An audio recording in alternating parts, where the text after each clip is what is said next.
Vale, buenos días.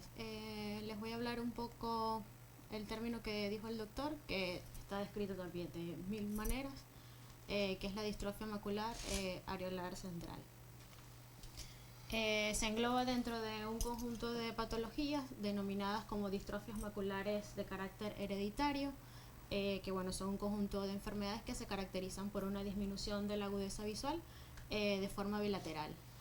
Hay alteraciones principalmente en el área macular y por lo normal de forma simétrica, ambos ojos. La disminución de la agudeza visual puede manifestarse desde el nacimiento o en cualquier momento de la vida. Pueden afectar únicamente la mácula o como otras enfermedades dentro de estas distrofias, seguir hacia la retina periférica. Son heredadas por aberraciones cromosómicas, algunas por herencia autosómica dominante, autosómica recesiva o ligadas al cromosoma X. Y otros patrones de herencia menos frecuentes o más infrecuentes son el digénico y el mitocondrial. Un resumen más o menos de las más importantes. Están clasificadas en distrofias localizadas y distrofias generalizadas. Dentro de las localizadas se encuentran de las que le voy a comentar hoy, que es la areolar central, la distrofia de Sorbis, la distrofia coroidea peripapilar, la atrofia corioretinea bifocal progresiva y la cristaliniana de Vieti. Y por decir las más frecuentes dentro de las generalizadas está la coroidermia y la atrofia Girata. Para empezar a hablar de la distrofia macular areolar central, fue descrita por primera vez en 1884 por Nedelchip y luego reescrita en 1953 por Sorsby y Chris, y en este rango de tiempo pues ha sido llamada de muchas maneras, como coroiditis central senil, angioesclerosis coroidea, esclerosis coroidea areolar central, atrofia coroidea areolar central, como mayormente se conoce a día de hoy. Afecta a la mácula de forma bilateral, mayormente pacientes entre la tercera y cuarta década de la vida, una enfermedad por supuesto al ser hereditaria lentamente progresiva, con un mal pronóstico, con una pérdida de agudeza visual importante ya entre la quinta y la sexta década de la vida. O sea que por la vida útil o más o menos la media de edad de los pacientes en nuestra población pierden agudeza visual a una edad todavía útil. Las principales características de esta patología es una pérdida de la coriocapilar en un área circunscrita que afecta a la región foveal y parafoveal. A priori no se asocia a drusias cuticulares o como se llaman flex. Existen algunas excepciones dentro de esta patología y es lo que la diferencia en cuanto al diagnóstico diferencial con otras enfermedades. Se ha encontrado ligamento de causa autosómico dominante principalmente, el cromosoma 17p13 y el 16p denominado perinefrina RDS. Se describen 4 estadios, fueron descritos por Deutschmann. El estadio 1, caracterizado por una despigmentación moteada fina y leve parafoveal de comienzo en la edad adulta, o como ya comenté, también puede empezar se manifiesta con pérdida de la agudeza visual desde pequeñas edades de la vida hasta la adultez. ¿Por qué no sale? Esta es una distrofia en estadio 1 con una despigmentación moteada fina y leve parafoveal. Luego el estadio 2 ya es un moteado redondeado que abarca más cerca al área macular, al área de la fobia como tal, y se hace más evidente, por supuesto. El estadio 3 es donde se logra diagnosticar o llegar más al diagnóstico, porque antes en el estadio 1 y 2 es muy difícil por lo inespecífico de lo que se logra ver. Aparece gradualmente áreas redondas u ovales de atrofia geográfica. Hay ausencia de coriocapilar, por lo generalmente simétricas, bien delimitadas, inferiores a 3 a 4 diámetros papilares y sin afectación foveal, que es lo que la va a diferenciar del próximo estadio. Entonces son áreas de atrofia foveales con atrofia geográfica, ausencia de coriocapilar, que son por lo generalmente simétricas, están bien delimitadas y son inferiores a 3 a 4 diámetros papilares y no hay afectación foveal en el caso de este estadio. Otras imágenes de pacientes del servicio en estadio 3 pueden ser también de 1 a 2 áreas geográficas que se observan, que por lo general son simétricas con el tamaño ya que he descrito. Y el estadio 4, por supuesto, que ya es una área de atrofia central con afectación foveal importante. Pacientes en estadio 4. ¿Cómo se logra más o menos el diagnóstico de esta patología? Por supuesto que es difícil en casos iniciales porque puede ser, es tan específico que puedes encerrar cualquiera de estas enfermedades. Por los cambios maculares son inespecíficos, solamente un moteado sin otros signos de la enfermedad. El área circunscrita de atrofia del epitelio pigmentario de la retina y el borde, por supuesto, marcado que separa la retina sana de la retina que está enferma. Y es muy típico que persista una pequeña isla central de 1 o 2 grados rodeada por una zona atrofia que produce un ecotoma en anillo de los 20 grados centrales. Los grandes vasos coroideos subyacentes se hacen claramente visibles en estadios más avanzados. Por supuesto, la angiografía fluoresceína es muy útil, cumple un papel muy importante en esta patología por los cambios pigmentarios precoces. Puede tener configuración en ojo de buey, que la va a hacer diagnóstico diferencial con otra patología. Estadios precoces muestran pequeñas zonas de efecto ventana del epitelio pigmentario de la retina en la región parafoveal con dispersión del pigmento, y en casos más avanzados, como se ha visto en el estadio 4, ausencia de corio capilar. Y finalmente lo único que se observan son los grandes vasos coroideos en la zona. Un paciente casi con un estadio inicial, mostrando la área del efecto ventana. Aquí se ve delimitado las dos áreas de atrofia entre retina sana y retina enferma. Otras pruebas complementarias que nos podrían ayudar para llegar al diagnóstico y para diferenciarla con sus principales diagnósticos diferenciales, el electroretinograma y la adaptación de la oscuridad suelen ser normal. El electroretinograma en patrón y los potenciales visuales evocados en patrón reverso están alterados desde estadios iniciales, como en casi todas las distrofias maculares, y el electroretinograma multifocal suele mostrar disfunción más allá de las áreas de atrofia observadas oftalmoscópicamente, y puede llegar a ser útil también la exploración con autofluorescencia. Los principales diagnósticos diferenciales asociados a la atrofia geográfica del epitelio pigmentario de la retina y la coroides no asociadas con flex, que no lo presenta, aunque se han descrito algunos casos que sí lo presentan.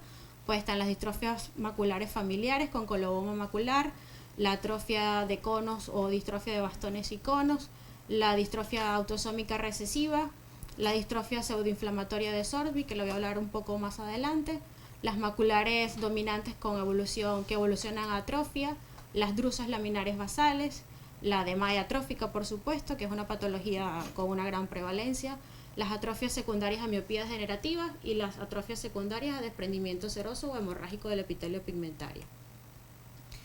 Los principales diagnósticos diferenciales, por ser a otras patologías no tan frecuentes, pero que sí se ven en nuestra población, por supuesto la demaya atrófica geográfica es la principal, la distrofia macular de Stargardt, que se caracteriza por estadios iniciales más de unas lesiones parafoveales por el depósito de lipofusina, que son más amarillentas.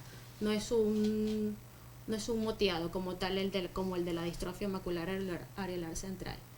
En la otra patología, que es la distrofia de Sorsby, que viene siendo la tercera más frecuente dentro de las enfermedades hereditarias maculares, tiene en fases iniciales depósitos lipídicos en la porción interna de la membrana de Bruch, por supuesto alteración de la actividad metabólica de la coriocapilar y del epitelio pigmentario de la retina, y en fase tardía hay neovascularización coroidea, al contrario con la distrofia macular areolar central, y en la fase final pues hay fibrosis y atrofia geográfica como en las distrofias maculares.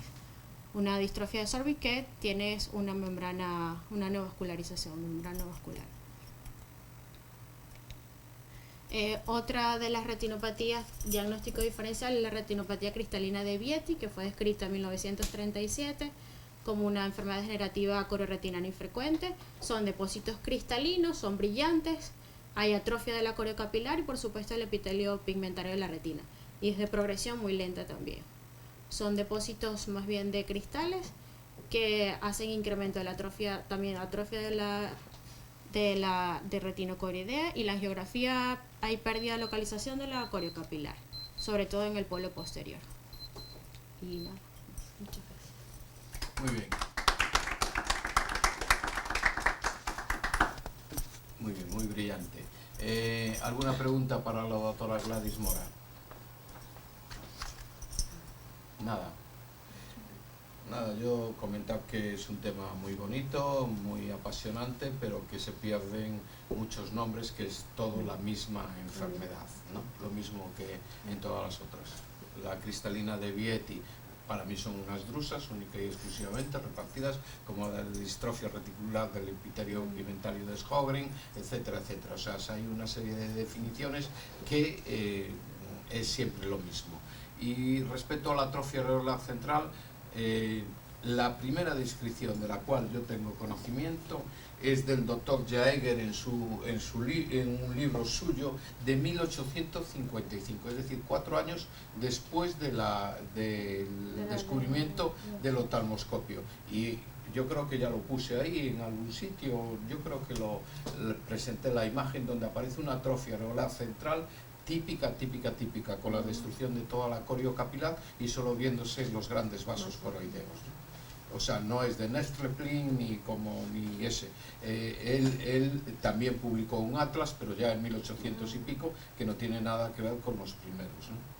O sea que, y yo creo que es lo mismo.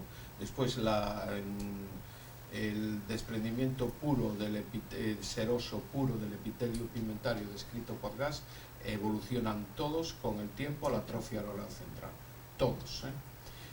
Y luego el diagnóstico diferencial con el Stargardt no tiene duda ninguna. El Stargardt es una enfermedad que aparece en la infancia y no en la edad senil. Las drusas dan todas, cuando son centrales, dan todas atrofia areolar central, en fin, que es un tema interesante. Respecto a Deumann y la clasificación de Deumann es un auténtico mentiroso. El libro que te dejé, al cual yo le tengo mucha fe y mucho cariño, sobre las distrofias hereditarias de la coriocapilar de Deumann, que me parece que es holandés, fue su tesis doctoral, miente porque en el disco viteliforme la angiografía fluorescínica está trucada, porque en aquellos momentos los filtros de la angiografía, tanto el excitador como el barrera, eran complicados, era un tema de discusión, etcétera, etcétera. Y entonces ahí aparece que se produce aparece que la angiografía del disco viteliforme está totalmente trucada. Yo la hice de residente en un disco viteliforme completo y era completamente distinto. Pensé que era yo, que hacía mal las cosas, que mis filtros no eran buenos, etcétera, etcétera, y con el tiempo me di cuenta que aquello estaba trucado. Parece ser que todo el mundo está trucando las imágenes y las truca desde hace muchísimos años. En el origen de la angiografía fluorescínica se trucaban todas las imágenes y Deumann las tiene trucadas, con lo cual no es válido lo que dice Deumann, ¿eh? A pesar de que yo seguí ese libro a pie juntillas cuando era residente. ¿Qué? Es la verdad. Lo que digo es la verdad. Y no sé, no está Gretel por aquí, ¿no? Sí. ¿Tú viste alguna vez trucar algunas imágenes? Sí. En gente importante, ¿no? Sí. Bueno, pues eso. Y otra cosa, si yo soy muy práctica, ¿qué diferencia hay por ejemplo, qué importancia tiene diagnosticar en el primer estadio o en el segundo? Ninguna. La evolución va a ser la misma. Vamos a ver. Igual. Tú verás, Charo, porque somos veteranos, tanto tú y yo, de esos pacientes que vienen a saludar al doctor Campos, que son los que tienen la atrofia areolar de principio pequeñita y ahora la tienen más grande. No hay nada que hacer. No hay nada que hacer. En estos momentos no hay ningún tratamiento que sea válido. Y no es válido ahora y no era válido antes. Va evolucionando la enfermedad. Es una enfermedad crónica, lo mismo que es una enfermedad crónica la degeneración macular senil, ahora llamada degeneración macular asociada a la edad. Es una enfermedad crónica que sigue su curso, le pongamos los antiangiogénicos o no se los pongamos. Ahí me refería, si por diagnosticarlo en el estadio 1 se puede poner alguna historia que lo retrase, pero sí. Pero no. En estos momentos no hay nada, nada de nada. Y Bueno. creo que yo no vislumbro nada en un futuro, ¿no? O sea, es un poco, al final es un poco un envejecimiento, ¿no? Una destrucción de los tejidos por el propio envejecimiento y que va evolucionando, o sea, grabado genéticamente, ¿no? Es como cuando te cae el pelo, pues una cosa parecida.